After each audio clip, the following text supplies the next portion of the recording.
Онымыз бізде высший сорт болу қажет. Граммдар барлығы видеоның астында көрсетілген. Жылы су емес, салқын су болу қажет.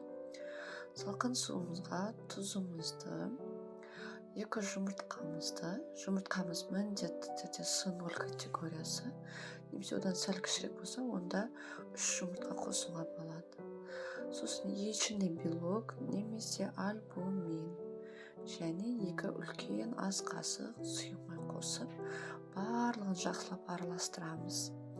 Тұзымыз ерігенше, менде тұз арал тұзы, сіздер білесіздер, арал тұз ұзақ ериді. Сол ерігенше жақсылап араластырасыздар. Себебі ол жерде нанды жайған кезде қамырымызды жыртып жібермес үшін комочектары. Жаңағы айтылған альбумин немесе оны сухой белок деп аталады. Белок, қыздар. Ол осы біздің қамырдың ең үлкен фишкасы. Себебі альбумин осы қамырымыздың морозильникте сақталуына және қатырылып морозильниктен шығарылғаннан кейін қамырымыздың жыртылып кетпеуіне және пісірген кезде езіліп кетпеуіне әсер етеді. Енді қараңыздар, видеода көрсетілгендей, ұнымызға жаңа дайын массамызды бірден құямыз. Шетінен құйып отыруға болмайды. Егер шетінен құйып отыратын болсақ, біз тестамыздың біркелкілігін бұзып аламыз. Егер көрсетілген, біздерге берілген граммдар бойынша барлығын дұрыс қоссаңыздар, ешқандай артық суды да, ұнды да қажет етпейді.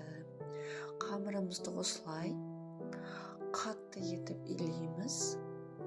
Бұл қамырдың ерекшелігі тағы бар. Көбісі таңғалады, илеген кезде қатты болады, кейін біраз уақыт тынып тұрғаннан кейін жұмсақ болады.